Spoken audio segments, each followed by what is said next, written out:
प्रभू श्री रामचंद्र मारुती राय, भगवान श्री गोपाल कृष्ण यांच्या चरणी साष्टांग प्रणिपात. भगवान श्रीमद शंकराचार्य, समर्थ सद्गुरु रामदास स्वामी, श्री ब्रह्मचैतन्य महाराज यांच्या चरणी श्रद्धापूर्वक नमन.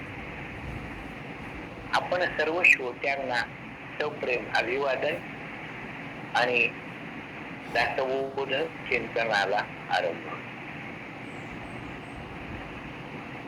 मनुष्य जन्माचं सार्थक, परम कर्तव्य, परम प्राप्तव्य हे स्वरूपाची ओळख करून घेणे, किंवा भक्तीच्या भाषेत बोलायचं झालं तर भगवंत भेटणे, हे एकमेव प्राप्तव्य मनुष्यासाठी आहे. ते काय आहे? ते परम अर्थ असं ज्याला संबोधलं जातं, ते परम प्राप्तव्य, परम कर्तव्य म्हणजे काय, हे आपण थोडक्यामध्ये पाहिलं. आणि यानंतर समर्थ आता त्यांचा जो मुख्य विषय आहे, त्या विषयाला त्यांनी परमार्थ स्तवनापासून आरंभ केलेलाच आहे. परंतु या परमार्थ साधनेमध्ये जो अत्यंत महत्वाचा असा जो घटक आपण साधन चतुष्टय याच्यावर विचार करताना पाहिला, तो विवेक. ही मनुष्य प्राण्याला मिळालेली एक विलक्षण देणगी आहे. ही एक विलक्षण प्रकारची बुद्धिमत्ता आहे. विवेक बुद्धी असंच त्याचं वर्णन आहे. ती फक्त मनुष्य प्राण्याला विशेषत्वाने प्राप्त आहे. ही विवेक बुद्धी आणि त्या प्रकारचा एक वेगळ्या पद्धतीचा देह ज्याने निर्माण केला, या निर्मिती मागे त्या निर्मात्याचा हेतू हा निश्चितच काहीतरी वेगळा असलाच पाहिजे. ही विवेक विचाराची अगदी सुरुवात आहे. इतर सर्व जीवसृष्टी जितकी पृथ्वीवरती आपल्याला दिसते, त्याहून मनुष्य वेगळा का? इतर सर्व पशु पक्षी प्राणी तिरके किंवा आडवे आहेत आणि मनुष्याचा देह हा उभा आहे. हा प्रकार शरीरात घेतलं जाणार अन्न ते शरीरामध्ये कसं प्रवाहित होतं, यावरून ठरलेले. तिरक्या देहामध्ये अन्न तिरक्या मार्गाने जातं, आडव्या देहामधलं अन्न आडवच सरकत पुढं जातं. मनुष्याच्या देहामध्ये अन्न वरून तोंडातून आत जातं आणि ते वरून खाली या मार्गाने ते प्रवास करत. यावरून तो देह तिरका आहे, आडवा आहे का उभा आहे असा विचार केला जातो. आणि अशा प्रकारची ही रचना, हातापायांची रचना, पाठीच्या कण्याची रचना आणि जो सर्वात महत्वाचा घटक म्हणजे मेंदू, या मेंदूची रचना किंवा त्याचं एकूण आकारमान हे सर्वच मनुष्याच्या ठिकाणी इतरांहून खूप वेगळं निर्माण केलेलं. हे निर्माण करणाऱ्याचा हेतू काय असला पाहिजे, हे जाणून घेणे किंवा तो हेतू लक्षात घेऊन या देहाकडून देहाची निर्मिती करणाऱ्याला जे अपेक्षित आहे तेच कर्म केलं जाईल, हे योग्य ठरेल. आपण घरामध्ये एखादी वस्तू आणतो किंवा एखादं यंत्र असतं, त्याचे विविध घटक असतात. त्यांची रचना वेगवेगळ्या पद्धतीची असते. त्याची जुळणी ही त्या यंत्राच्या वापरासाठी आवश्यक अशी केलेली आहे. यामध्ये जर का एखादा घटक व्यवस्थित काम करत नसेल तर ते यंत्र काम करू शकत नाही किंवा व्यवस्थितपणाने त्याचं काम पार पाडलं जात. त्या यंत्रामध्ये बिघाड झाला असं म्हटलं जातं. हे सर्व सृष्टीचं यंत्र त्याने निर्माण केलं, त्यात विविध घटक निर्माण केले. त्यातला प्रत्येक घटक निर्मात्याच्या हेतूप्रमाणे जर काम करत असेल, त्यांनी ज्या हेतूने निर्माण केलं त्याचा जो उपयोग व्हावा असं अपेक्षित गृहीत धरून त्या घटकाची निर्मिती केली, तो घटक जर त्याप्रमाणे चालत नसेल, वागत नसेल, तर हे सृष्टीचं यंत्र यामध्ये बिघाड उत्पन्न होईल. बिघाड उत्पन्न झाला तर जो घटक खराब झालेला आहे तो काढून टाकला जातो, त्या जागी नवीन घटक बसवला जातो. योग्य काम करण्याची क्षमता असणारा घटक त्या ठिकाणी येतो. या सगळ्या बाबी लक्षात घेतल्या तर निर्मात्याच्या हेतूप्रमाणेच काम करणं हे आपल्याला बंधनकारक ठरतं. पण आपल्याला जी बुद्धी मनुष्याला प्राप्त झालेली आहे, या बुद्धीचा दोन प्रकाराने परिणाम होतो. त्यातला पहिला परिणाम जो होतो तो या देहाला चालना देणारा जो घटक आहे, त्याला एक चेतनत्व आहे. ते चैतन्य तत्व अंतःकरणामध्ये प्रवेश करतं आणि अंतःकरणामध्ये राहून या देहाला ते चालवतं. सर्व देहांना चालवण्यासाठी चेतन देहांमध्ये अंतःकरण नावाचा घटक आहे.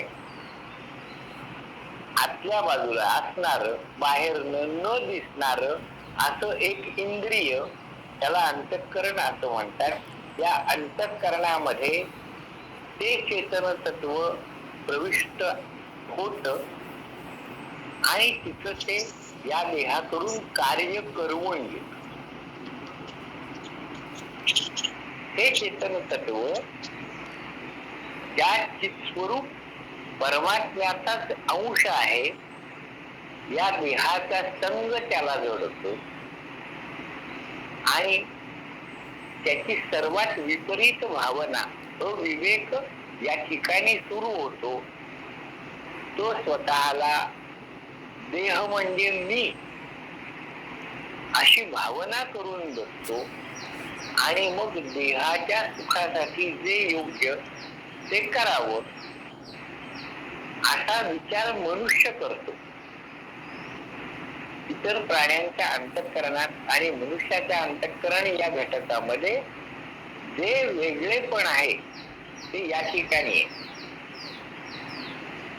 मनुष्य विचार करतो, प्रयोग करतो,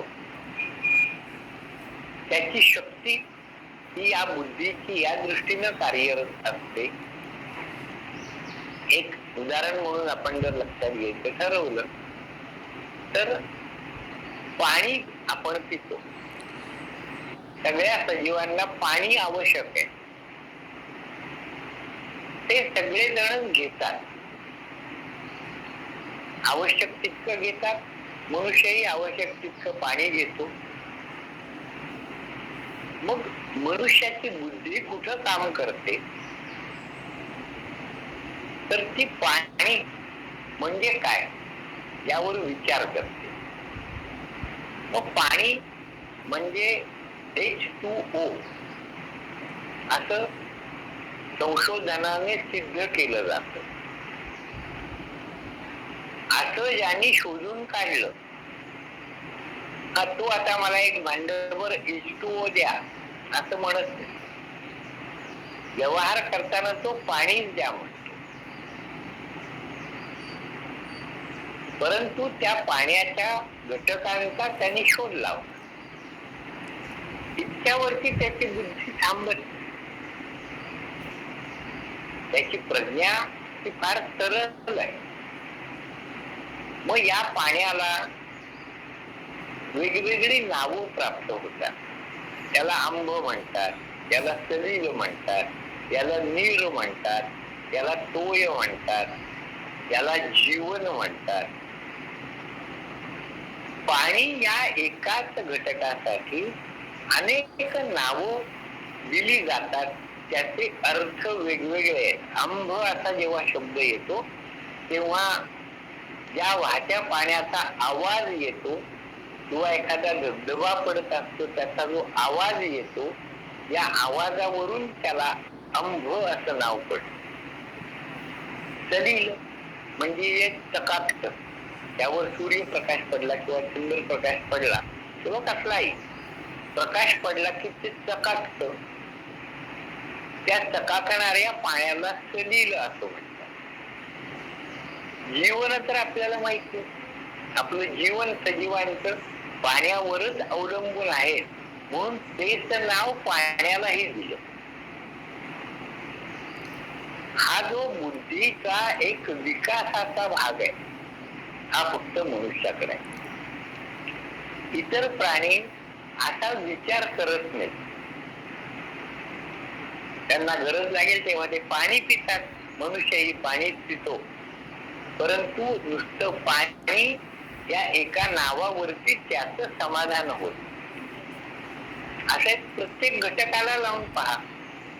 अन्न पदार्थ सर्व प्राणी नैसर्गिकरित्या जे अन्न असतं तेच स्वीकारतात. मनुष्य त्यावर प्रयोग करतो. एक गहू पदार्थ बहु अशी एक म्हण आहे. गहू आहे, एकच घटक आहे, त्याच्यावरती प्रयोग करून मनुष्य किती प्रकार तयार करतो. शिरा करतो, लाडू करतो, केक करतो, पोळ्या करतो, खीर करतो, कितीतरी प्रकार एका गव्हापासून बनतात. हा एक प्रयोग करण्याचा जो मनुष्याचा स्वभाव आहे, हा मनुष्याला मी कोण, ही सृष्टी कशी निर्माण झाली असा विचार करायलाही भाग पाडतो.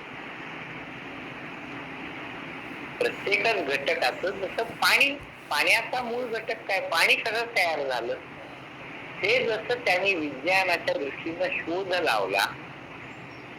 शोध लावला म्हणजे त्यांनी पाणी निर्माण केलं नाही, पाणी होतच, पण त्याचा घटक मूलद्रव्य काय आहे या संदर्भात त्याने संशोधन केलं. अशी एक शोधक बुद्धी मनुष्याकडे आहे आणि याच बुद्धीच्या द्वारा मनुष्य मी कोण आहे, जन्म झाला म्हणजे काय झालं, मरण येतं म्हणजे काय होतं, मरणानंतर या देहातलं चेतन तत्व कुठं जातं. कठ उपनिषदामध्ये तो नाचिकेत आहे, तो एक 8-10 वर्षाचा छोटा बालकच आहे. त्याला हा प्रश्न पडला आणि यमराजाकडे जेव्हा मृत्यूच्या ठिकाणी तो गेला तेव्हा मृत्यूला यमराजांना त्याने प्रश्न केला की मरणानंतरची गती काय असते ते मला सांगा. हा विचार मनुष्य करत असतो. परंतु त्यावरती अधिक विचार करून, त्यावर काही संशोधन करून, काही प्रयोग करून या मागचं निश्चित कारण काय आहे, ही सृष्टीच मुळात निर्माण झाली कशी, या सृष्टीचा एक घटक असणारा हा देह, जो मी असं म्हटलं जातं, हा निर्माण कसा झाला, हा प्रश्न प्रत्येकच मनुष्याच्या मनामध्ये येतो. परंतु त्यावरती प्रयोग करून, विचार करून, यातून निश्चित असं काही तत्व आहे का, हे शोधून काढण्याचा प्रयत्न प्रत्येक मनुष्य करत. ज्यांना ती उत्सुकता, त्यांची जिज्ञासा ही अत्यंत तीव्र असते, ते त्यासाठी काही साधन करतात आणि या जगताच्या निर्मितीचा विचार करत राहतात. त्यातून निश्चितपणाने त्यांना उत्तर मिळतं. ते उत्तर त्यांनी विविध ग्रंथांमधून मांडलेलं आहे, त्यांचे विचार मांडलेले आहेत, प्रयोग कसे केले तेही मांडलेलं आहे आणि यातून काही निष्कर्ष काढलेले.